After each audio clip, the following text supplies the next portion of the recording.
நாம் தேவ ஆலோசனைக்காக நாம் ஆயத்தமாகுவோம். ஸ்தோத்திரம். ஒரு நிமிஷம் நாம் ஜெபம் பண்ணுவோம். ஹல்லேலூயா. எல்லாரும் கண்களை அடைத்து ஜெபம் பண்ணுவோம். ஆண்டவரே, உமக்கு ஸ்தோத்திர கர்த்தாவே, தெய்வமே உமக்கு ஸ்தோத்திர கர்த்தாவே, பரிசுத்த தேவனே, உம்முடைய வார்த்தைகள் ஜீவனும் வல்லமை உள்ளதப்பா. உம்முடைய வார்த்தைகள் கோணலான ஒன்றை நேராக்கும். ஆண்டவரே, உடைய வார்த்தையை கேட்ட மாத்திரத்தில் நீங்க விரும்பின காரியம் ஆகியே வாய்த்தது. உங்க வார்த்தையை தடுத்து நிறுத்த ஒரு சக்தியால முடியாது. உங்க வார்த்தையை என் ஆண்டவரே உடைய பிள்ளைகள் கேட்கும் போது, ஆண்டவரே என்ன விஷயத்துக்காக நீங்க உங்க பிள்ளைகளுக்கு அனுப்புகிறீங்களோ, ஆமென், அந்த விஷயத்தை நீங்க ஆண்டவரே அப்பா நிவர்த்தியாக்கும்படியாய் கிருபை செய்கிறீங்க.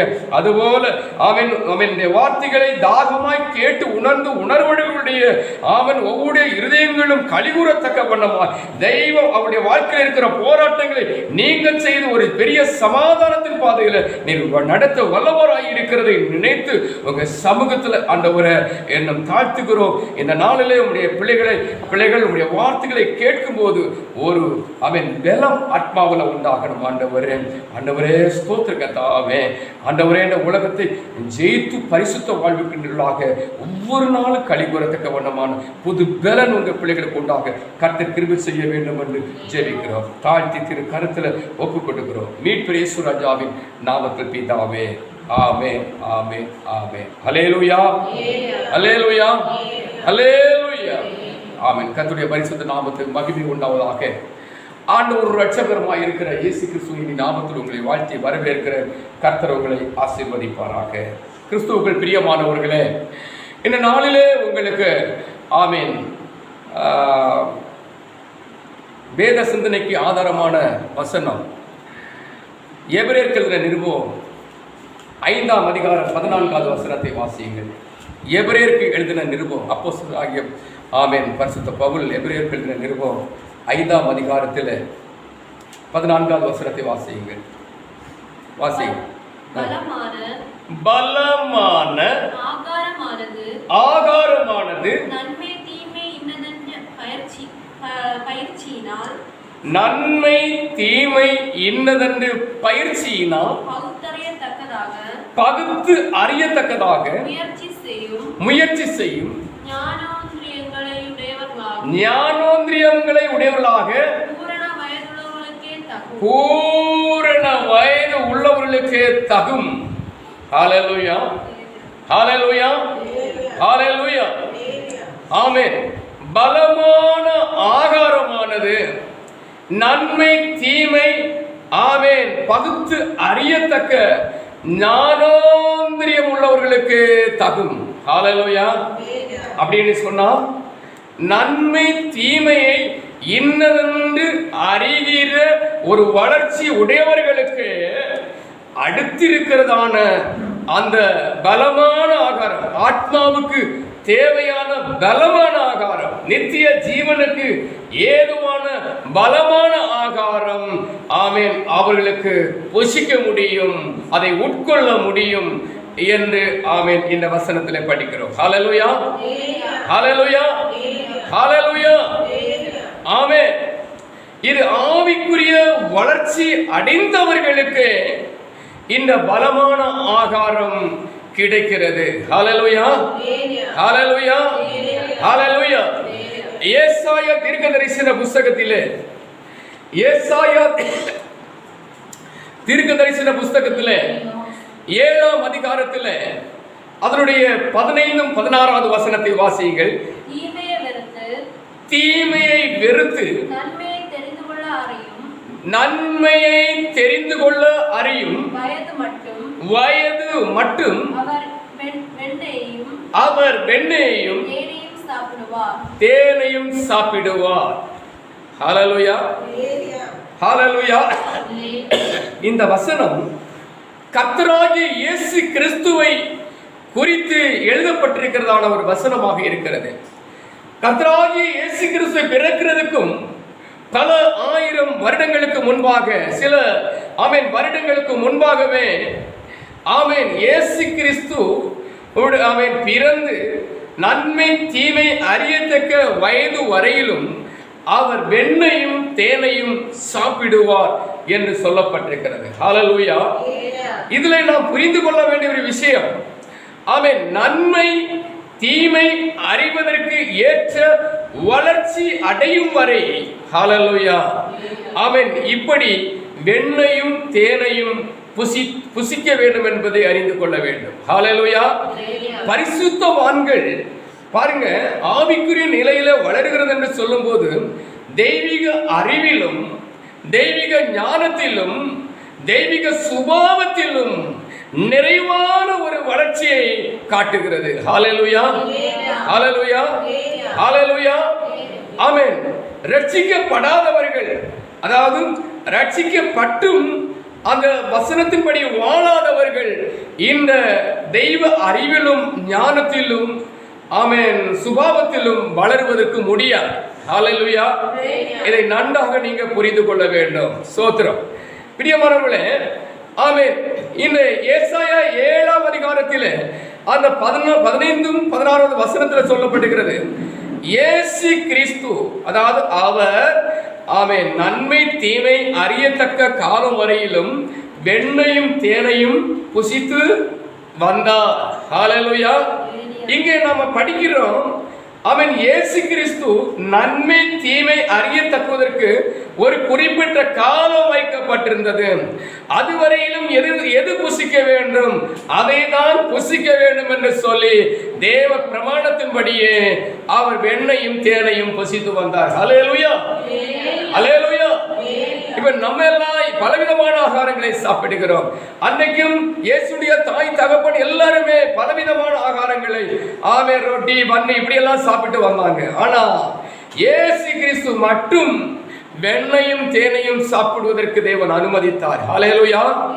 ஒரு குறிப்பிட்ட காலம் வரையிலும், அந்த காலத்தை குறித்து நன்மை தீமை இன்னதென்று பகுத்து அறியத்தக்க ஒரு வயது வரை என்று சொல்லப்பட்டிருக்கிறது. ஹல்லேலூயா, ஹல்லேலூயா. அப்ப பாருங்க, நம்ம இயேசு கிறிஸ்துடைய ஒரு பொது வாழ்க்கையில் அவர் இறங்கி வந்ததை பார்க்கும்போது 30வது வயதுல தான் அவர் பொது பணிக்காக, அதை இறை பணிக்காக, பிதாவின் சித்தத்தை ஆமென் நிறைவேற்றுவதற்காக இறங்கி வந்தார். ஹல்லேலூயா, ஹல்லேலூயா. அதுவரையிலும் அவர் வெண்ணையும் தேனையும் சாப்பிட்டு வந்தார் என்று பார்க்கிறோம். ஹல்லேலூயா. அவன் இன்னைக்கு பார்க்கும்போது பாருங்க, உலகத்துல பார்க்கும்போது சின்ன பிள்ளைகள் சத்தியத்தை பேசுகிறார்கள். ஹல்லேலூயா. 15 வயசு பிள்ளைகள், 12 வயசு அவன் பிள்ளைகள், அவன் பயங்கரமா ஊழியம் செய்கிறாங்க உலகத்துல. ஹல்லேலூயா. இதை எப்படிப்பட்ட ஊழியம் என்பதை நீங்கள் நன்றாக புரிந்து கொள்ள வேண்டும். சிறு பையன் பேசின உடனே, ஒரு சிறு பெண்ணு பேசின உடனே எல்லாருக்கும் ஒரு இலக்கமும் ஒரு குலுக்கமும் இருக்கிறது ஆவியில. ஹல்லேலூயா, ஹல்லேலூயா. ரொம்ப வரவேற்பு இருக்கிறது உலகத்துல. ஹல்லேலூயா. நன்றாக சிந்திக்க வேண்டும். அது அல்ல விஷயம். நன்மை தீமை அறிந்த பிற்பாடுதான் என்ன செய்ய வேண்டும்? அவன் கர்த்தருடைய வேலையை செய்ய வேண்டும். இயேசு கிறிஸ்து அதற்கு ஒரு முன்மாதிரி. ஹல்லேலூயா. இப்ப பாருங்க, இந்த வெண்ணையும் தேனும் என்று சொல்லுவது, ஆமென், அதை எதை காட்டுகிறது என்று சொன்னால், வெண்ணெய் என்று சொல்லும்போது அவன் ஒரு பசு மாட்டிலிருந்து பாலை எடுத்து அந்த பாலை காய்க்க வைத்து அதை கடையும் போது, நன்றாக கடையும் போது அந்த பால் என்ன ஆகுது? அந்த பாலில் இருந்து ஆமென் வெண்ணெய் தனியாக பிரிகிறது, மிதக்கிறது. அந்த ஆமென் நெய்யை எடுத்து, அதை தான் வெண்ணெய் என்று சொல்லுகிறோம் நம்ம, அதை சாப்பிட்டு வந்தார். ஹல்லேலூயா.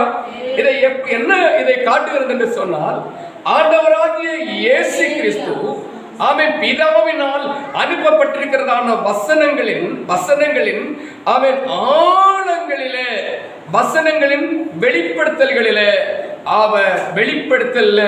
அவர் வாழ்ந்தார். ஹல்லேலூயா. சிறு வயதிலிருந்தே வாழ்ந்தார். ஹல்லேலூயா.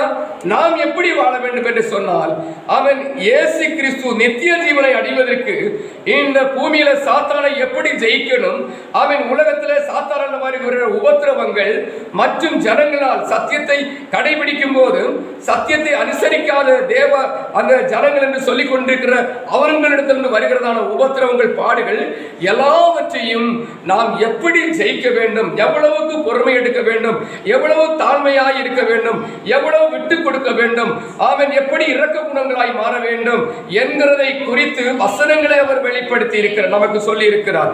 அந்த வசனத்தை நாம் ஆராய்ந்து கடைந்து, அந்த பாலை கடையும் போது அதில் நெய் வருகிறதை போல கடைந்து, ஆமென், கடைந்து கடைந்து அதை, ஆமென், நாம் எடுக்கும் போது ஆராய்ந்து ஆராய்ந்து ஆராய்ந்து தெய்வ நீதிக்கேற்ற, தெய்வ பிரவர்த்திக்கேற்ற, தெய்வம் வாழ்ந்த பிரகாரமாக அந்த வசனங்களை ஆராய்ந்து பார்க்கும் போது நம்முடைய இருதயத்தில், ஆமென், நமக்கு நல்ல ஒரு பலன் உண்டாகிறது. ஹல்லேலூயா, ஹல்லேலூயா.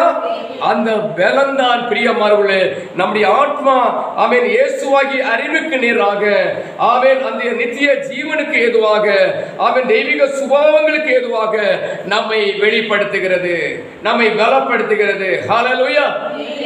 எல்லாருக்கும் புரிஞ்சதா? கர்த்தரை மகிமைப்படுத்துவோம். ஹல்லேலூயா, ஹல்லேலூயா, ஆமென். அதே போல தேன், ஹல்லேலூயா. ஒரு தேனீக்கள் எங்கிருந்து எடுக்கிறது? ஆமென், பூவில் இருந்து எடுக்கிறது இல்லையா? ஆமென், செடியிலே உண்டாகிற பூவில் இருந்து எடுக்கிறது. அந்த பூவுக்கு உள்ளே இருந்து அது கனிந்து வெளியே வருகிறது. ஹல்லேலூயா. அதை தான் அது தேனீக்கள் எடுத்து அவன் தேனாக சேகரிக்கிறது. ஹல்லேலூயா, ஹல்லேலூயா. அதே போலதான் பிரியமானவர்களே, இது எதை காட்டுகிறது என்று சொன்னால், தேன் என்று சொல்லும் போது தேவ பிள்ளைகளாகிய நாம் ஆழமான சத்தியங்களை, அவன் வேதத்தில் இருக்கிற ஆழமான சத்தியங்களை நாம் எடுத்து ஆராய்ந்து எடுத்து அதனுடைய வெளிப்படுத்தலை, ஆமென், நாம் எடுத்து அதிலே நாம் வாழும்போது நமக்கு ஒரு பலன் உண்டாகிறது. ஹல்லேலூயா, ஹல்லேலூயா. வசனத்தின் வெளிப்படுத்தல்களையும் ஆழமான சத்தியத்தின் ஆழமான வெளிப்படுத்தல்களையும் நாம் உட்கொள்ளும் போது, அதன் அனுசரித்து நாம் வாழும் போது பிரியமானவர்களே, இந்த நிறைவான ஒரு வளர்ச்சியை அடைய முடியும். எந்த நிறைவான வளர்ச்சி? தெய்வ ஞானத்திலும், தெய்வ அறிவிலும், தெய்வ சுபாவத்திலும் வளர முடியும். அப்படி வளர்கிறவர்கள் மட்டுமே நன்மை தீமை இன்னதென்று அறிய முடியும். ஹல்லேலூயா, ஹல்லேலூயா. பாருங்க, நன்மை தீமையை இப்படி நிறைவான வளர்ச்சி அடைகிறவர்கள் தீமையை செய்யாமலே தீமையினுடைய பயங்கரத்தையும் தீமையினுடைய கொடுமையும் கொடூரத்தையும் இந்த தீமையினால் உண்டாகிற விளைவுகளையும் அவர்கள் அறிய முடிகிறது. யார் அறிகிறார்கள்? ஆமென், இந்த இயேசு கிறிஸ்துடைய அறிவிலும், ஆமென், அவருடைய ஞானத்திலும் அவருடைய சுபாவத்திலும் வளருகிறவர்கள். ஹல்லேலூயா.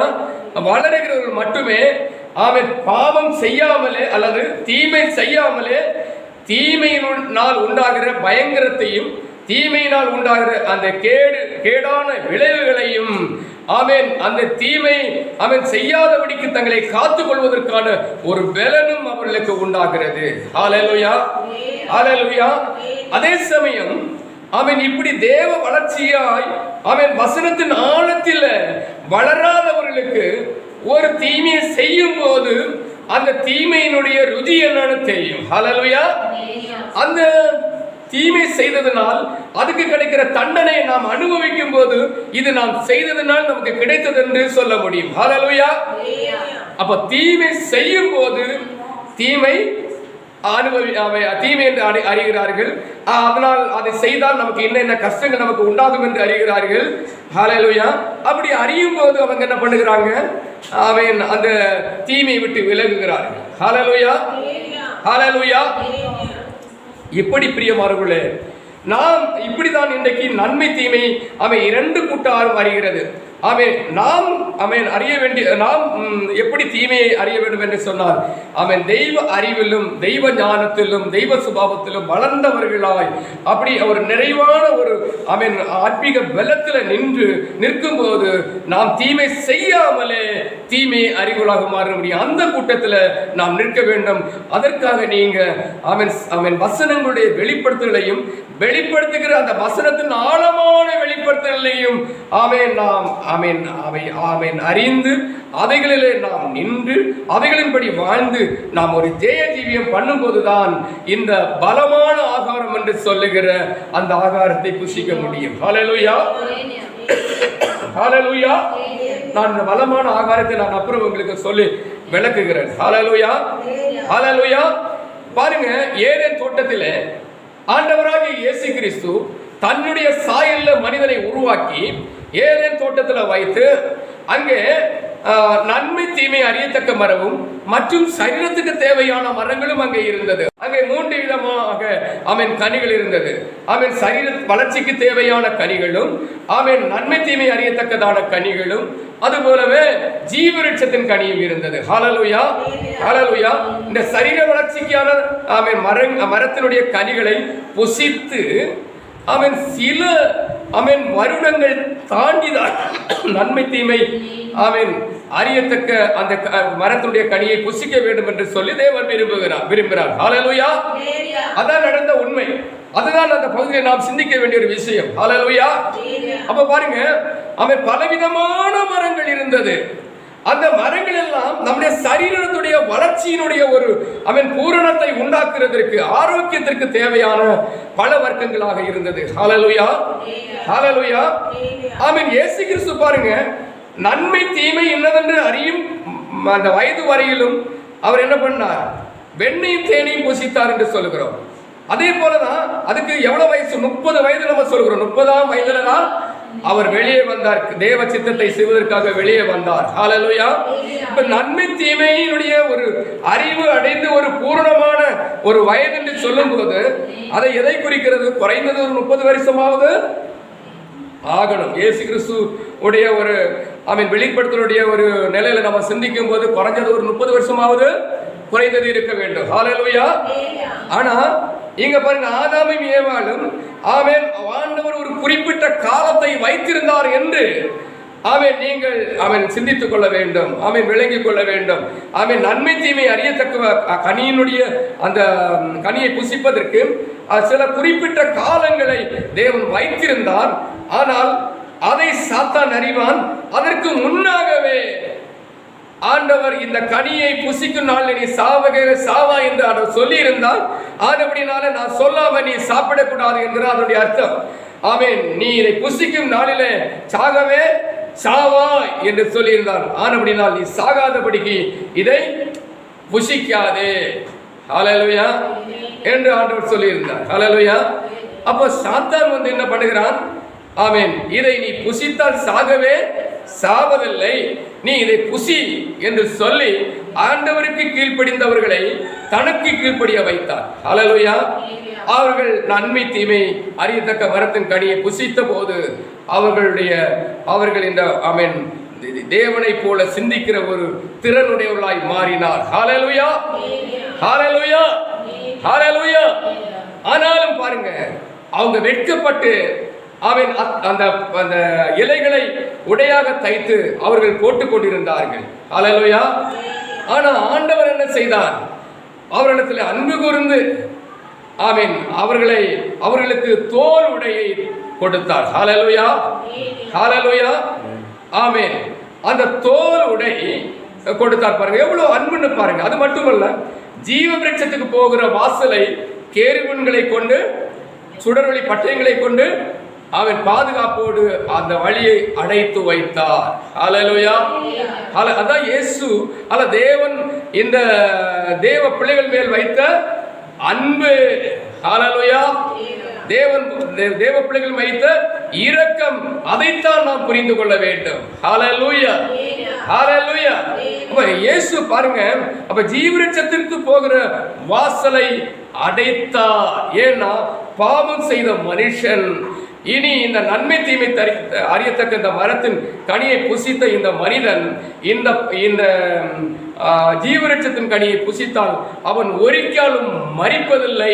பக்தி விருத்தி அற்ற சந்ததியை இந்த பூமியிலே பெருகும். இது பரலோகம் என்று பரலோக ராஜ்யமாக நியமித்த இந்த பூமி இப்போது நரகத்தின் பூமியாக மாறிவிட்டது. ஹalleluya, ஹalleluya. ஆனபடினாலே தான் ஆண்டவராகிய இயேசு கிறிஸ்து ஆமென் இந்த பூமியில் இருந்து நம்மளை ஆமென் ரட்சித்து ஆமென் நித்திய தான் இருக்கிற இடத்துல ஆமென் அந்த பிதாவுடைய வீட்டில் ஒரு புதிய நித்தியத்தை உண்டாக்கி புதிய ஒரு பரலோகத்தை உண்டாக்கி அங்கே வைக்க தேவன் ஆசைப்பட்டார், விரும்புகிறார். ஹல்லேலூயா, ஹல்லேலூயா. அப்ப பாருங்க, பாவம் செய்ததுனால இவங்க அசுத்த சந்ததிகளாக ஆமென் கீழ்ப்படியாத சந்ததிகளாக பிசாசுக்கு அடிமைப்பட்டவர்களாக மாறினார்கள். ஹல்லேலூயா, ஹல்லேலூயா. பக்தி விருத்தியற்ற சந்ததிகளாக மாறினார்கள். நாம் மல்கியா தீர்க்கதரிசன புத்தகத்தில் பார்க்கும்போது 2ஆம் அதிகாரத்தில் ஆமென் 15வது வசனத்தை வாசிக்கும் போது அதை வாசிக்க, மல்கியா தீர்க்கதரிசன புத்தகம் 2ஆம் அதிகாரம் 15வது வசனம். அதில் மல்கியா தீர்க்கதரிசி மூலமாக பரிசுத்த ஆவியானவர் இந்த சம்பவத்தை எடுத்து சொல்லுகிறார். அவர் ஒருவனை அல்லவா படைத்தார், ஆவி அவரிடத்தில் பரிபூர்ணமாய் இருந்தது, பின்ன ஏன் ஒருவனை படைத்தார்? தேவ பக்தி உள்ள சந்ததியை பெறும்படிதானே. ஒரே ஒரு மனுஷனை மூலமாக பக்தி விருத்தி உள்ள சந்ததியை பெற்றெடுக்க வேண்டும் என்று தேவன் விரும்பினார். ஹல்லேலூயா, ஹல்லேலூயா. அப்ப நன்றாக நீங்க விளங்கிக் கொள்ளுங்க. அப்ப தேவ பக்தியுள்ள சந்ததியை பெற்றெடுக்க வேண்டும். அவர்களுக்கு நன்மை தீமை அறியத்தக்க இந்த மரத்தின் கனியை அவர்கள் புசிக்க வேண்டும். அவர்கள் நித்திய ஜீவனுக்கு ஜீவனாய் வாழ்வதற்கு ஜீவ விருட்சத்தின் கனியை புசிக்க வேண்டும் என்று சொல்லி தேவன் விரும்பிதான் அதை வைத்தார். அநேகர் கேட்கிறது, அப்ப ஆண்டவர் ஏன் இந்த நன்மை தீமை அறியத்தக்க கனியை வைத்து இப்படி ஒரு சாத்தான் இப்படி வஞ்சிப்பார் என்று தெரியாதா? ஏன் இப்படி செய்தான், அப்படி செய்தார் என்று சொல்லி அநேகர் கேள்விகள் கேட்கிறார்கள். ஹல்லேலூயா, ஹல்லேலூயா. ஆண்டவர் சிருஷ்டித்தது ஒரு குரங்கு போல அல்ல, நம்மளை சிருஷ்டித்தது வேறொரு ரூபத்தில் அல்ல சிருஷ்டித்தது, தன்னுடைய சாயல சிருஷ்டித்து தன்னுடைய மகிமை ஆமென் தன்னுடைய ஆமென் சுதந்திரம் ஆமென் ஆளுகை நல்ல அறிவு ஆமென் தேவனுடைய ஐக்கியம் ஆமென் நித்திய ஜீவன் எல்லாவற்றையும் அவனுக்குள்ள வைத்திருந்தார். ஹல்லேலூயா. தன்னை போல அவனை வைத்திருந்தார். ஹல்லேலூயா. அதை இழந்து விட்டார். ஹல்லேலூயா. நீங்க நன்றாக புரிந்து கொள்ள வேண்டும். அப்ப நன்மை தீமை அறியத்தக்க ஒரு வயது வரையிலும் ஒரு குறிப்பிட்ட காலம் வரையிலும் ஆமென் பொறுமையாய் தெய்வ சமூகத்துல தெய்வ வசனத்துக்கு அவன் கீழ்ப்படிந்து வாழ வேண்டியவர்கள் இப்ப வசனத்தை மீறி ஆமென் சீக்கிரமாக தெய்வத்தை போல ஆகணும் என்று சொல்லி விரும்பினதுனாலே தான் ஆமென் இந்த ஒரு பேரிழப்பு நமக்கு உண்டாயிற்று. ஹல்லேலூயா, ஹல்லேலூயா. இன்னைக்கு அதுதான் சாத்தான் இன்னைக்கு அதுதான் செய்கிறான். நீ இப்படி வாழ்ந்தால் நீ நரகத்துக்கு போவாய், அவன் ஏறி நரகத்தில் தள்ளப்படுவாய். அவன் அங்கே புழு சாகாமல் இருக்கிறது, அங்கே அது வேதனையான இடம், அது ஒரு கொடிய இடம் என்று சொல்லி எச்சரித்த பிறகும் இந்த வசனத்தை கேட்டாலும் அவன் உணர்வு அற்றவளாக பூமியில் இருக்கிறதான தற்காலிகமான சுகத்தின் மேல் ஆசையை சாத்தான் உண்டு பண்ணிவிட்டு ஜனங்களை வஞ்சித்துக் கொண்டிருக்கிறான். ஹல்லேலூயா. ஆண்டவர் என்ன சொல்கிறாரோ அதற்கு எதிர்மாறாகவே மனிதன் தேவ பிள்ளைகள் செய்து கொண்டே இருக்கிறார்கள். ஹல்லேலூயா. அப்படி நாம் ஒருபோதுமே ஆமென் இருக்கக்கூடாது. பிரியமானவர்களே, ஆண்டவருடைய இந்த சத்தியங்களை கேட்டு ஒவ்வொரு நாளும் பரிசுத்தமும் தாழ்மையும் அர்ப்பணமும் ஆமென் நல்ல சுபாவ மேனியுடையவர்களாய் ஆமென் தேவ சாயலுடையவர்களாய் வாழ்ந்து பிரியமானவர்களே ஆமென் இயேசுவின் அறிவிலும் ஞானத்திலும் சுபாவத்திலும் வளரும் போதுதான் இந்த நன்மை தீமை செய்யாமலே இது தீமை, இதை செய்தால் இன்னது உண்டாகும் என்கிற ஒரு எச்சரிப்பும் அதை குறித்த அறிவும் பலனும் நமக்கு உண்டாகும். தேவனோடு இருக்கிறபடினாலே நாம் தேவனோடு இருப்போம். தேவன் இப்படிப்பட்ட கேடான காரியங்களுக்கு நம்மை ஒப்பு கொடுக்க மாட்டார் என்பதை நாம் அறிந்து கொள்ள வேண்டும். ஹல்லேலூயா, ஹல்லேலூயா, ஹல்லேலூயா. ஆமென். பிரியமானவர்களே, அங்கே ஜீவரட்சத்துக்கு போகிற ஒரு வாசல் இருந்தது, அதை அடைத்து போட்டார். நீங்க வாசிங்க ஆதியாகமம் 3ஆம் அதிகாரம் 24வது வசனம், அதாவது 3ஆம் அதிகாரம் கடைசி வசனம் வாசிங்க, பார்க்கலாம். வாசிங்க. 3ஆம் அதிகாரம் 24வது வசனம். அவர் மனுஷனை துரத்திவிட்டு ஜீவ விருட்சத்துக்கு போகும் வழியை காவல் செய்ய ஏதேன் தோட்டத்துக்கு கிழக்கே கேருபீன்களையும் வீசி கொண்டிருக்கிற சுடரொளி பட்டயத்தையும் வைத்தார். ஹல்லேலூயா. அங்கே தூதர்களை கொண்டு காவல் செய்கிறார். ஹல்லேலூயா. நீங்க வேதத்தில் படிக்கும்போது பாருங்க, தூதர்களை கொண்டு காவல் செய்கிறார். ஆனால் இந்த லூக்கா எழுதின சுவிசேஷத்துல 24ஆம் அதிகாரத்தில் 4, 5, 6வது வசனத்தை வாசிக்க பார்க்கலாம். லூக்கா எழுதின சுவிசேஷம் 24ஆம் அதிகாரம் 4, 5, 6வது வசனம். அதை குறித்து இயேசு கிறிஸ்து மரித்து அடக்கம் பண்ணப்பட்டு இப்பொழுது கல்லறையிலே ஆமென் வைக்கப்பட்டிருக்கிறது. ஹல்லேலூயா.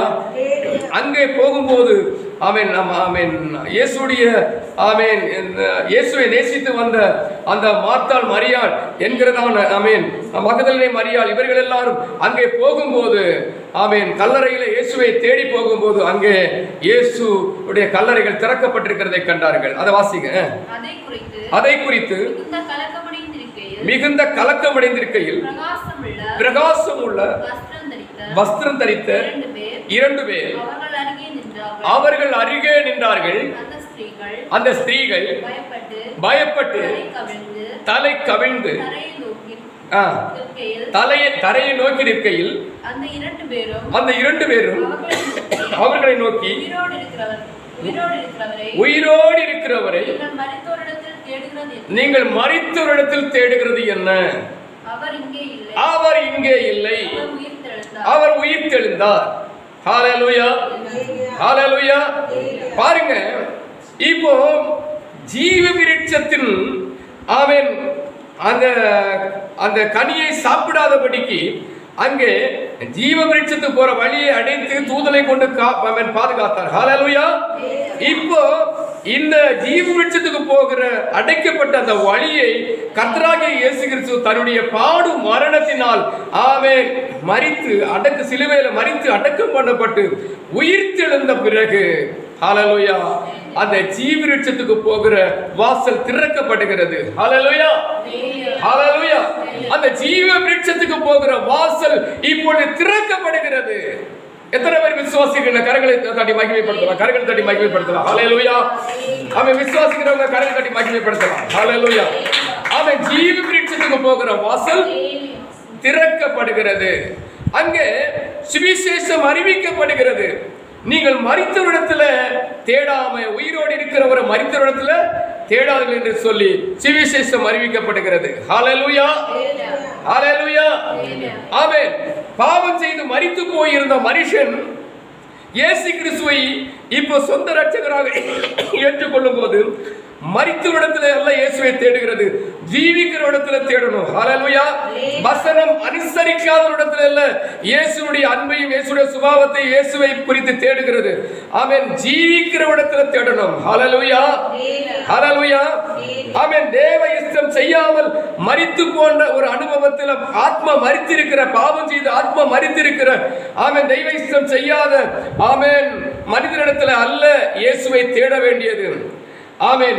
பாவத்தை ஜெயித்து பரிசுத்தமாய் வாழ்கிற, உபத்திரவமாக இருந்தாலும், பாடுகளாக இருந்தாலும், காவலாக இருந்தாலும், கண்ணிகளாக இருந்தாலும், கட்டுகளாக இருந்தாலும் அவைகளை பொறுமையாய் நின்று ஜெயித்து வாழ்ந்த இயேசுவிடத்துல தேட வேண்டும். ஹல்லேலூயா. ஹல்லேலூயா. ஹல்லேலூயா. இயேசுவிடத்துல தேட வேண்டும். ஹல்லேலூயா. ஆமென். அதுபோல அவருடைய சீசரிடத்துல தேட வேண்டும், அப்போஸ்தலரிடத்தில் தேட வேண்டும். ஆமென். இன்னும் அநேக பரிசுத்தவான்கள் வாழ்ந்தார்கள், வாழ்ந்து கொண்டிருக்கிறார்கள். அவரிடத்தில் இந்த நல்ல சாட்சிகளை தேட வேண்டும். அப்படிப்பட்டவருடைய சபையில, சங்கத்தில கர்த்தரை தேட வேண்டும். ஹல்லேலூயா. ஹல்லேலூயா. ஆமென். பிரியமானவர்களே, இயேசு உயிர்த்தெழுந்து ஆமென் நித்திய ஜீவனுக்காக போயிட்டார். ஹல்லேலூயா. நம்முடைய வேதத்துல அவன் கொரிந்தியருக்கு அப்போஸ்தலனாகிய பரிசுத்த பவுல் நிருபம் எழுதும் போது 1 கொரிந்தியர் அவன் 15ஆம் அதிகாரம் 47-48 வசனம் வாசிங்க. 47-48 வசனம். முந்தின மனுஷன் பூமியிலிருந்து உண்டான மண்ணானவன், இரண்டாம் மனுஷன் வானத்திலிருந்து வந்த கர்த்தர். மண்ணானவன் எப்படிப்பட்டவரோ மண்ணானவர்களும் அப்படிப்பட்டவர்களே. வானத்துக்குரியவர் எப்படிப்பட்டவரோ வானத்துக்குரியவர்களும் அப்படிப்பட்டவர்களே. ஹல்லேலூயா. வசனத்துக்கு தெளிவா பாருங்க. பூமிக்குரியவர்கள், அதாவது ஆதாம், முதல் ஆதாம் என்ன செய்தானோ, எப்படி வாழ்ந்தானோ அவருடைய சந்ததிகளும் அப்படியே தான் வாழ்ந்தாங்க. இரண்டாம் ஆதாம் எப்படி வாழ்ந்தாரோ அப்படிதான் அவரை பின்பற்றுகிறவர்களும் வாழ்கிறார்கள். ஹல்லேலூயா. ஆக சுவிசேஷம் அறிவிக்கப்பட்டது என்ன? நீங்க இப்ப மரித்தவரிடத்துல நீங்க தேடுகிறது என்ன? அவர் உயிர் தெழுந்தார். ஹல்லேலூயா. அப்போ நம்ம தேட வேண்டியது எங்க? உயிர் தெழுந்த ஜீவிக்கிற இயேசுவிடத்துல தேட வேண்டும். மரித்து போனார் என்று சொல்லி, ஆமென், இன்றைக்கு இயேசு மரித்து போனார் என்று சொல்லி ஜீவிக்கிற கிறிஸ்துவிடத்துல அல்ல, இயேசுவை தேட வேண்டியது. இயேசுவை தேட வேண்டியது ஜீவிக்கிறார் என்று சொல்லுகிற, ஆமென், ஜீவிக்கிற இயேசுவிடத்துல நாம் இயேசுவை தேட வேண்டும். ஹல்லேலூயா. ஹல்லேலூயா. ஆமென். இந்த ஜீவ விருட்சத்தை குறித்து நாம் படிப்போம் இப்பொழுது. இதுதான் பலமான ஆகாரம். ஹல்லேலூயா. அப்போ நன்மை தீமை அறியத்தக்க வயதுடையவர்களுக்கு தான் இந்த பலமான ஆகாரம் புசிக்க முடியும். ஹல்லேலூயா. இந்த பலமான ஆகாரத்தை குறித்து அறிவடைய முடியும். இந்த பலமான ஆகாரத்தை ஆகாரம் நமக்குள்ளே அவன் கொண்டு வர முடியும். ஹல்லேலூயா. நாம் வாசிப்போம். அவன் வெளிப்படுத்தின விசேஷம் 22ஆம் அதிகாரத்தில் ஆமென் 2வது வசனத்தை வாசியுங்கள். நகரத்தின் வீதியின் மத்தியிலும் நதியின் இரு கரையிலும் 12 விதமான கனிகள் தரும் ஜீவ விருட்சம் இருந்தது. அது மாதந்தோறும் தன் கனியை கொடுக்கும். அப்போதும் மாதந்தோறும் புதிய கனிகளை கொடுக்கும். மாதந்தோறும் புதிய கனியை கொடுக்கும். அப்போ நகரத்தின் வீதியின் மத்தியில். ஹல்லேலூயா. அந்த 1வது வசனம் கூட வாசிக்க பார்க்கலாம். பின்பு பளிங்கை போல் தெளிவுள்ள ஜீவ தண்ணீருள்ள சுத்தமான நதி தேவனும் சிங்காசனத்திலிருந்து புறப்பட்டு வருகிறதை எனக்கு காண்பித்தான். நகரத்தின் வீதியின் மத்தியிலும் ஆமென் ஆட்டுக்குட்டியானவர் தேவனும் ஆட்டுக்குட்டியானவரும் இருக்கிற சிங்காசனத்திலிருந்து புறப்பட்டு வருகிறது எனக்கு காண்பித்தான். நகரத்தின் வீதியின் மத்தியிலும் நதியின் இரு கரையிலும் 12 விதமான ஜீவ விருட்சம் இருந்தது. ஹல்லேலூயா. ஹல்லேலூயா. அப்போ இயேசு கிறிஸ்துவுடைய ஆமென் இருதயத்திலிருந்து, சமூகத்திலிருந்து, அவர் இருக்கிற இடத்திலிருந்து, அந்த சிங்காசனம் என்று சொல்லும் போது அவருடைய சமூகம், அவருடைய சமூகத்திலிருந்து ஜீவனுள்ள நதிகள் புறப்படுகிறது. இந்த நதி ஆமென் ஆதி ஏதேன் தோட்டத்தில் இருந்த நதி. ஹல்லேலூயா. இப்போ இங்க இருக்கிறது. ஹல்லேலூயா. இந்த ஆதாம் ஏதேன் தோட்டத்தில் இருந்தவன். இப்பொழுது அவன் 2ஆம் ஆதாம் இங்க இந்த தோட்டத்தில் இருக்கிற பரதீசில் இருக்கிறார். ஹல்லேலூயா. நன்றா புரிந்து கொள்ளுங்க. அப்போ இந்த ஜீவ விருட்சத்தின் கனி ஏதேன் தோட்டத்தில் இருந்தது. இப்பொழுது ஜீவ விருட்சத்தின் கனி எங்க இருக்கு? பரதீசில இருக்கு, தெய்வ சமூகத்துல. ஹல்லேலூயா. இந்த 2ஆம் ஆதாம் ஜீவ விருட்சத்துக்கு போகிற வழியை திறந்து வைத்தார். இப்பொழுது இப்ப அவருடைய சமூகத்தில் இருக்கிறது. ஹல்லேலூயா. ஹல்லேலூயா. இனி அந்த ஜீவ விருட்சம் எது என்பதை நாம் சிந்திப்போம். ஹல்லேலூயா. ஆமென். அது 2வது வசனத்தோட கூட வாசிங்க. நகரத்தின் வீதியின் மத்தியிலும் நதியின் இரு கரையிலும் 12 விதமான கனிகளை தரும் ஜீவ விருட்சம் இருந்தது. 12 விதமான கனிகளை தருகிற ஜீவ விருட்சம் நதியின் 2 கரையிலும் இருந்தது. அதே போல வீதியின் மத்தியிலும் இருந்தது என்று சொல்லப்பட்டிருக்கிறது. ஜீவ விருட்சம் என்று சொல்லப்பட்டிருக்கிறது. அல்லேலூயா. ஒரே ஒரு விருட்சம் தான் எங்கெல்லாம் இருக்கு? ஆமென். வீதியின் மத்தியிலும் நதியின் இரு கரையிலும். அது எப்படி இருக்க முடியும்? நம்ம உலக பிரகாரமாக சிந்திக்கும் போது ஒரு மரம் எப்படி 12 விதமான கனிகளை கொடுக்க முடியும்? அல்லது ஒரு மரம் எப்படி வீதியிலே வழியிலையும் அந்த சாலையினுடைய மத்தியிலையும் நதியினுடைய இரு கரையிலும் 2 பக்கமாக ஓரமாக எப்படி இருக்கும்? ஹல்லேலூயா. அப்ப இதை எதை காட்டுகிறது என்றால் ஆண்டவராகிய இயேசு கிறிஸ்துவே அந்த ஜீவ விருட்சத்தின் கனியாக இருக்கிறார். ஹல்லேலூயா, ஹல்லேலூயா. அப்ப நாம் புசிக்க வேண்டிய ஒரு பலமான ஆகாரம் என்று சொல்லுகிறது இயேசு கிறிஸ்துவை நாம் புசிக்க வேண்டும். ஹல்லேலூயா, ஹல்லேலூயா. இயேசு கிறிஸ்துடைய அந்த பந்தியில அவருடைய திரு சரீரத்தில் திரு ரத்தத்தில் பங்குள்ளவர்களாய் மாற வேண்டும். இயேசு கிறிஸ்து எடுத்த அந்த மூழ்கி ஸ்நானமுடையவர்களாய் நாம் மாற வேண்டும். ஹல்லேலூயா. இயேசு கிறிஸ்து பெற்ற அந்த பூர்ண வடிவுள்ள பரிசுத்தாவின் அபிஷேக நாமம் பெற்றுக்கொள்ள வேண்டும். ஹல்லேலூயா. இயேசு கிறிஸ்துவுக்கு உண்டான சோதனை நமக்கு உண்டாக வேண்டும். ஹல்லேலூயா. இயேசு கிறிஸ்துவுக்கு உண்டான பாடுகள் நமக்கு உண்டாக வேண்டும். ஹல்லேலூயா. அப்ப இந்த சூழ்நிலையில இயேசு சகித்ததை போல சகிக்கிற ஒரு பலன் நமக்கு உண்டாக வேண்டும். ஹல்லேலூயா. இயேசு கிறிஸ்து அவன் எப்பொழுதும் ஜெபிக்கிறவராக, மலையிலே தனித்து ஜெபிக்கிறவராக அவன் இருக்கிறார். அப்படி ஒரு தனிப்பட்ட ஜெபம் நம்முடைய ஜீவிதத்தில் வேண்டும். ஹல்லேலூயா. இப்படி வேதத்திலே நாம் சொல்லப்பட்டிருக்கிற பிரகாரம் இயேசு கிறிஸ்து வாழ்ந்த ஒவ்வொரு அடிச்சுவடுகளையும் பின்பற்றுவதாக இருந்தால் மட்டுமே இந்த நித்திய ஜீவனை அடைய முடியும். ஹல்லேலூயா, ஹல்லேலூயா. இந்த நித்திய ஜீவனை அடைய முடியும். அப்ப அந்த நித்திய ஜீவன் இப்பொழுது பாருங்க யாருக்கு இருக்கிறது? இயேசு கிறிஸ்துவை போல வாழ்கிறவனுக்கு இருக்கிறது. ஹல்லேலூயா, ஆமென். பேதுரு அப்போஸ்தலன் தன்னுடைய நிருபத்தில் இப்படி எழுதுகிறார். 1 பேதுரு 2ஆம் அதிகாரம் 21வது வசனத்தை வாசியுங்கள். 1 பேதுரு 2ஆம் அதிகாரம் 21வது வசனத்தை வாசியுங்கள். இதற்காக நீங்கள் அழைக்கப்பட்டும் இருக்கிறீர்கள், ஏனெனில் கிறிஸ்துவும் உங்களுக்காக பாடுபட்டு நீங்கள் தம்முடைய இயேசுடைய அடிச்சுவடுகளை தொடர்ந்து வரும்படி உங்களுக்கு மாதிரியை பின்வைத்து போனார். ஹல்லேலூயா. நல்ல முன்மாதிரியை இயேசு வகித்திருக்கிறார். ஹல்லேலூயா, ஹல்லேலூயா, ஹல்லேலூயா, ஹல்லேலூயா. இதைத்தான் அப்போஸ்தலனாகிய பரிசுத்த பவுலும் சொல்லுகிறார். ஹல்லேலூயா. இந்த மாதிரியை தான் அவர் பின்பற்றி சொல்லுகிறார். ஆமென், ஆமென். தீமோத்தேயு எழுதின நிருபத்தில் வாசிங்க பார்க்கலாம். 2 தீமோத்தேயு 4ஆம் அதிகாரத்தில் வாசிங்க பார்க்கலாம்.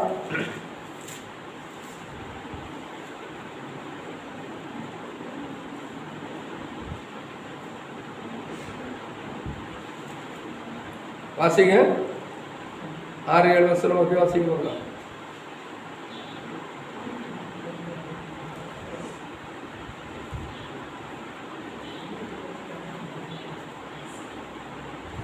சீர் வாசிக்கட்டும். 4ல 5வது வசனம் முதல் வாசிங்க. நீயோ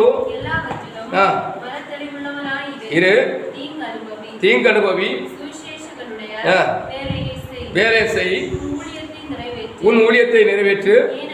ஏனென்றால் நான் இப்பொழுதோ பாரபலியாய் வார்க்கப்பட்டு போகிறேன். நான் தேகத்தை விட்டு பிரியும் காலம் வந்தது. நல்ல போராட்டத்தை போராடினேன், ஓட்டத்தை முடித்தேன், விசுவாசத்தை காத்துக்கொண்டேன். இது முதல் நீதியின் கிரீடம் எனக்காக வைக்கப்பட்டிருக்கிறது. நீதியுள்ள நியாயாதிபதியாக ஆமென். ஹல்லேலூயா. ஆமென். அவருடைய அடிச்சுவடுகளை பின்பற்றி வந்த அப்போஸ்தலனாகிய பரிசுத்த பவுல் சொல்லுகிறார், ஆமென், அந்நாளில் நான் நல்ல போராட்டம் போராடினேன், ஓட்டத்தை முடித்தேன், விசுவாசத்தை காத்து கொண்டேன், இது முதல் எனக்கு நீதியின் கிரீடம் வைக்கப்பட்டிருக்கிறது. கர்த்தராகிய இயேசு கிறிஸ்து அந்த நாளில் எனக்கு அதை தருவா, நீயும் ஆமென் இதை பெற்றுக்கொள்ள நீ ஆயத்தமாக, அது தீங்கு அனுபவி என்று சொல்லுகிறார். ஹல்லேலூயா, ஹல்லேலூயா. அப்ப அந்த அப்போஸ்தலனாகிய பரிசுத்த பவுலுடைய வாழ்க்கையை பார்க்கும்போது அவர் அங்கே வாசிங்க பார்க்கலாம். பிலிப்பியர்கள் நிருபத்தில் ஆமென் 3ஆம் அதிகாரம் 7வது வசனம் முதல் வாசிங்க. பிலிப்பியர்கள் நிருபம் 3ஆம் அதிகாரம் 7வது வசனம் முதல் வாசிங்க. ஆகிலும் எனக்கு லாபமாயிருந்த எவைகளோ அவைகளை கிறிஸ்துவுக்காக நஷ்டம் என்று எண்ணினேன். அது மாத்திரமல்ல, கர்த்தராகிய கிறிஸ்து இயேசுவை அறிகிற அறிவின் மேன்மைக்காக எல்லாவற்றையும் நஷ்டம் என்று எண்ணிக்கொண்டிருக்கிறேன். நான் கிறிஸ்துவை ஆதாயப்படுத்திக் கொள்ளும்படிக்கும் நியாய பிரமாணத்தினால் வருகிற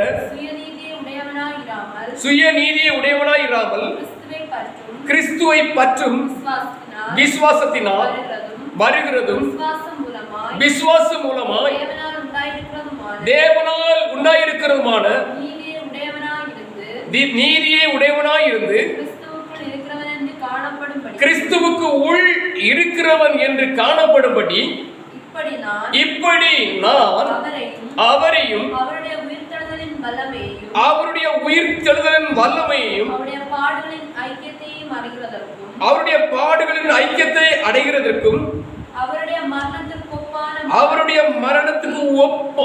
ஒப்பான மரணத்துக்கு உள்ளாகி எப்படியாகிலும்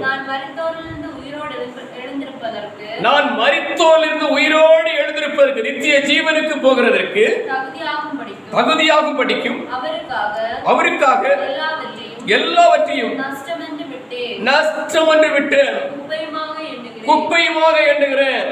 ஹல்லேலூயா. அப்ப நித்திய ஜீவனுக்கு போகணும்னு சொன்னா பலமான ஆகாரத்தை நாம் உட்கொள்ள வேண்டும் என்றால், ஹல்லேலூயா, அல்ல நன்மை தீமை அறியத்தக்க ஒரு வளர்ச்சியில நாம் வளர்ந்து ஆமென் அந்த இடத்துக்கு போக வேண்டும் என்றால், அந்த நிலையை நாம் அடைய வேண்டும் என்றால், பிரியமானவர்களே, நாம் என்ன செய்ய வேண்டும் என்று சொன்னால், இந்த உலகத்தில் இயேசு நமக்கு வகித்த முன்மாதிரியின் படியே நாம் வாழ வேண்டும். அந்த முன்மாதிரியின்படி வாழ்ந்து அப்போஸ்தலனாகிய பரிசுத்த பவுலும் சீசர்களையும் குறித்து நாம் இங்கே ஆமென் படிக்கிறோம். ஹல்லேலூயா, ஹல்லேலூயா, ஆமென். இப்படி ஆமென் வேதத்தில் சொல்லப்படுகிறது, முடிவு பரியந்தம் நிலைத்திருக்கிறவரை ரட்சிக்கப்படுவார். இப்படி இந்த நித்திய ஜீவனுக்கு போகிற உலகத்தை விட்டு தேகத்தை விட்டு பிரிந்து அவன் உலகத்தை விட்டு பிரிந்து நித்திய ஜீவனுக்கு போகிற அந்த கடைசி நேரத்து வரையிலும் அவன் அவன் ரட்சிப்புக்காக அவன் வாழ்ந்து கொண்டிருக்கிற ஒவ்வொருடைய ஜீவிதத்திலும் மிகுந்த ஒரு போராட்டம் அனுமதிக்கப்பட்டிருக்கிறதை நாம் உணர வேண்டும். ஹல்லேலூயா. முடிவு வரியந்தம் நிலைத்திருக்கிறவனே ரட்சிக்கப்படுவான் என்று சொல்லப்பட்டிருக்கிறது. ஹல்லேலூயா. இன்றைக்கு ஆரம்பத்தில் நாம் சந்தோஷமாக இயேசுவை ஏற்றுக்கொண்டு வருகிறோம், பாதையில விட்டு தூரம் போகிறோம், தன்னிஷ்டம் போல வாழ்கிறோம். அவன் முடிவில் நாம் அவன் முற்றிலுமாக இழந்தவர்களாக இருக்கிறோம். ஹல்லேலூயா, ஹல்லேலூயா. பிரியமானவர்களே, அப்போஸ்தலனாகிய பரிசுத்த பவுலுடைய நல்ல முன்மாதிரியை நாம் இங்கே படித்தோம். ஹல்லேலூயா. ஆண்டவராகிய இயேசு கிறிஸ்து கூட இந்த உலகத்துல ஒரு ஜெயஜீவியம் பண்ணும்போது, அதாவது பிதாவின் விருப்பத்தை நிறைவேற்றும் போது சாத்தான் முதல்ல வந்து சோதிக்கிறான். நீர் என்னை பணிந்து கொண்டால் இந்த உலகம் முழுவதும் என்னிடத்தில் இருக்கிறது, அவைகளை உனக்கு தருவேன் என்று சொன்னார். ஹல்லேலூயா. ஆண்டவர் அதுக்கு சொன்னார், உன் தேவனாகிய கர்த்தரை ஒருவரை நீ பணிந்து கொண்டு அவரையே நீ அவன் சேவிப்பாய் என்று சொல்லப்பட்டிருக்கிறது. ஹல்லேலூயா. அப்படி சொல்லி சாத்தானை அவன் துரத்தினார். ஹல்லேலூயா. அவன் ஒரு நிமிஷத்தில் இந்த உலகத்தை எல்லாவற்றையும் காண்பித்து இதெல்லாம் உமக்கு தருவேன் என்று சொல்லுகிறார். ஹல்லேலூயா. அப்ப நீங்க பாருங்க, அவன் இந்த உலகத்துல ஜெய ஜீவியம் பண்ணணும்னு சொன்னா அப்போஸ்தலனாகிய பரிசுத்த பவுல் சொல்லுகிறது போல, அந்த பிலிப்பியர்ல சொல்லுகிறதை போல, லாபமாய் இருக்கிறதை நாம் நஷ்டம் என்று எண்ணினால் மட்டுமே நாம் இந்த உலகத்துல ஜெய ஜீவியம் பண்ண முடியும். அவன் இந்த உலகத்துல நாம் சம்பாதித்து வளர்ந்து அவன் தெய்வம் எனக்கு தந்தார் என்று சாட்சி சொல்லி இப்படி நாம் வாழணும்னு சொன்னா இந்த நித்திய ஜீவனை நாம் இழந்து போவோம் என்பதை நீங்கள் உணர வேண்டும். ஹல்லேலூயா, ஹல்லேலூயா, ஹல்லேலூயா, ஆமென். இந்த உலகத்துல நம்ம சம்பாதித்து அவன் நித்திய ஜீவனுக்கு போகணும்னு நம்ம நினைச்சா நிச்சயமா நம்ம இழந்து போவோம் என்பதை நாம் புரிந்து கொள்ள வேண்டும். ஹல்லேலூயா. உலகத்துல நமக்கு ஏன்னா நம்ம வளரணும் வளரணும் வளரணும், நாம் சம்பாதிக்கணும், இந்த உலகத்துல நம்முடைய சந்ததி ஆசீர்வதிக்கப்பட்டு பெருகணும், இப்படியெல்லாம் நல்ல எண்ணங்களோடு நாம் வாழும்போது அவன் சாத்தான் அதற்கு எதிராகவே போராட்டங்களையும் பிரச்சனைகளையும் நெருக்கங்களையும் வைப்பான். வைக்கும் போது ஓ ஆண்டவரே, நான் உண்மை இவ்வளவு விசுவாசித்தும் நான் எனக்கு இந்த நன்மைகள் எல்லாம் நஷ்டப்பட்டு போயிட்டே என்று சொல்லி நாம் கலங்கி தேவரை விட்டு தூரமாய் போவோம். அதற்கு ஏதுவாகவே இந்த காரியங்களை அவன் செய்கிறான். ஹல்லேலூயா. ஆனபடினாலே தான் இந்த நன்மைகள் மேல், உலக நன்மைகள் மேல் நாம் ஆசை வைக்காதபடி கர்த்தர் நமக்கு என்ன அனுமதித்திருக்கிறாரோ அதுல நம்ம திருப்தியா இருந்து நாம் நாம் வாழும்போது இந்த உலகத்துல சாத்தானியமுடைய கிரியைகளையும் ஜெயிக்க முடியும். அதுல எவ்விதமான சந்தேகமுமே இல்லை. ஹல்லேலூயா, ஹல்லேலூயா. அவ வெளிப்படுத்துற விசேஷம் 2ஆம் அதிகாரத்திலே ஆமென் 14வது வசனத்திலே சொல்லப்பட்டிருக்கிறது. ஜெயம் கொள்ளுகிறவன் எவனோ அவனுக்கு தேவனுடைய பரிசிம்பத்தில் இருக்க ஜீவ விருட்சத்தின் கனியை புசிக்க கொடுப்பேன். அந்த வசனத்தை வாசியுங்கள். அப்போ வெளிப்படுத்துற விசேஷம் 2ஆம் அதிகாரம் 7வது வசனம் வாசிங்க. ஆவியானவர் சபைகளுக்கு சொல்லுகிறதை காது உள்ளவன் கேட்க கடவன். ஜெயம் கொள்ளுகிறவன் எவனோ அவனுக்கு தேவனுடைய பரதீசின் மத்தியில் இருக்கிற ஜீவ விருட்சத்தின் கனியை புசிக்க கொடுப்பேன் என்று எழுது. ஹல்லேலூயா. அப்ப ஜெயம் கொள்ளுகிறதுன்னு சொல்லும்போது எதை ஜெயிக்கணும்? ஆமென். ஆதியிலே நாம் தேவனிடத்திலே பெற்றுக்கொண்ட அந்த அன்பை நாம் மறுபடியும் பெற்றுக்கொள்ள வேண்டும். ஹல்லேலூயா. பாவம் செய்வதற்கு முன்னாக இந்த ஆதாமும் ஏவாளும் தெய்வ சமூகத்தில் எப்படி இருந்தார்களோ அல்லது தேவனிடத்திலிருந்து பெற்றுக்கொண்ட அதிகாரங்கள் எவைகளோ அவைகளை மறுபடியும் பெற்றுக்கொள்வது அதான் ஜெய ஜீவியம். ஹல்லேலூயா. அப்ப ஜெயம் கொள்ளுகிறதுன்னு சொல்ல அப்படி அது எப்படிப்பட்ட காரியம் சொன்ன பாருங்க. ஆமென். இந்த பாவம் செய்யறதுக்கு முன்னாடி தேவனால் உண்டாக்கப்பட்ட அந்த நித்திய ஜீவன் யாருக்கு இருந்தது? ஆதாமுக்கும் ஏவாளுக்குள்ள இருந்தது. தேவனோடு அவங்க ஐக்கியப்பட்டிருந்தாங்க. அந்த ஐக்கியம் இருந்தது. ஆமென். அவர்களுக்கு மிகுந்த ஒரு தேவ சாயலாய் இருந்தார்கள். தேவ மகிமையாய் இருந்தார்கள். ஹல்லேலூயா. அப்போ அவங்க சுதந்திரமுடையவர்களாய் இருந்தாங்க. அவங்க ஆளுகை செய்கிறவர்களாய் இருந்தாங்க. அவங்க என்ன பண்ணாங்க? அழியாமையுடையவர்களாக, அதாவது மரிக்காதிருக்கிற ஒரு தன்மையுடையவர்களாக இருந்தாங்க. ஹல்லேலூயா. ஆமென். இப்படி ஆமென் ஜெய ஜீவியம் இப்படிப்பட்ட அந்த ஆதி அன்பு, அந்த ஆதியினுடைய அதிகாரங்கள், தெய்வீக ஆசீர்வாதங்கள் நமக்கு உண்டாக வேண்டும். உண்டாகும் போது மட்டும்தான் ஹல்லேலூயா நாம் ஜெய ஜீவியம் பண்ண முடியும் இந்த உலகத்துல. ஹல்லேலூயா, ஹல்லேலூயா, ஹல்லேலூயா, ஹல்லேலூயா. ஆனபடினாலே பிரியமானவர்களே, இந்த உலகத்தை நாம் ஜெயிக்க வேண்டும் என்றால் நம்முடைய ஜீவிதத்தில் நாம் இயேசு கிறிஸ்துடைய திரு வசனங்களை நாம் பின்பற்றி வாழ்கிறவர்களாக இருக்க வேண்டும். ஹல்லேலூயா. நான் படித்த சத்தியங்களை நன்றாக மறுபடியும் ஒரு தடவை கூட சொல்றேன், நல்லா புரிஞ்சுடுங்க. ஆமென். பலமான ஆகாரம் என்று சொல்லுகிறது. ஆமென். இந்த நித்திய ஜீவன், இந்த நித்திய ஜீவனை அடைவதற்கு, அதாவது இயேசு கிறிஸ்து தான் இந்த நித்திய ஜீவன். அப்ப ஜீவ விருட்சத்தின் கனி என்று சொல்லுகிறது ஆமென் யாருக்கு? கர்த்தராகிய இயேசு கிறிஸ்து. ஆமென். அவர் உயிர்த்தெழுந்தார். அப்ப நம்முடைய ஆத்துமா உயிர்த்தெழுகிற ஒரு ஆத்மாவாக இருக்கும்போது அந்த ஜீவ விருட்சத்துக்கு ஏதுவாக அது மாறுகிறது. ஹல்லேலூயா. அப்ப பாருங்க, அப்ப பலமான ஆகாரம் புசிப்பதற்கு ஆமென் நன்மை தீமை அறியத்தக்க அறியத்தக்க ஞானாந்திரியம் உள்ளவர்களாய் மாற, ஆமென் நல்ல ஒரு ஆவிக்குரிய வளர்ச்சி உள்ளவர்களாய் மாற வேண்டும். எதிலெல்லாம்? தெய்வ சுபாவத்தில், தெய்வ அறிவில, தெய்வ ஞானத்தில் ஆமென் நாம் வளர்கிறவர்களாய் மாற வேண்டும். ஹல்லேலூயா. அப்ப நன்மை தீமை அறியத்தக்கிறதுக்கு அந்த நாட்களுக்கு ஒரு குறிப்பிட்ட காலம் இருக்கிறது, ஒரு இடைவெளி இருக்கிறது என்று பார்க்கிறோம். ஹல்லேலூயா. அப்ப சரீர பிரகாரமான ஆகாரங்களை நாம் புசித்து ஆமென் இந்த ஒரு குறிப்பிட்ட வயது வந்ததுக்கு பிற்பாடு வேத சத்தியங்களை எல்லாம் நாம் ஆராய்ந்து அதனுடைய வெளிப்படுத்தும்படி வாழணும். அதுபோல வேற என்ன, ஆழமான சத்தியங்களுடைய ஒரு வெளிப்படுத்தல நம்ம ஆழமான வெளிப்படுத்தலுக்குள்ள நாம் வாழ வேண்டும். இப்படி நாம் வாழும்போது மட்டும்தான் தெய்வ சுபாவத்திலும் தெய்வ ஞானத்திலும் தெய்வ அறிவிலும் நம்ம வளர முடியும். ஹல்லேலூயா. ஆமென். இதைத்தான் ஏதேன் தோட்டத்திலையும் அங்கே வைத்திருந்தார். ஆமென். பல மரங்களை வைத்திருந்தார், கனி வர்க்கங்களை வைத்தார், நடுவில் நன்மை தீமை அறியத்தக்க மரத்தையும் வைத்திருந்தார். ஆமென். ஜீவவிருட்சத்திற்கு அணிய வைத்திருந்தார் என்று நாம் படித்தோம். ஹல்லேலூயா.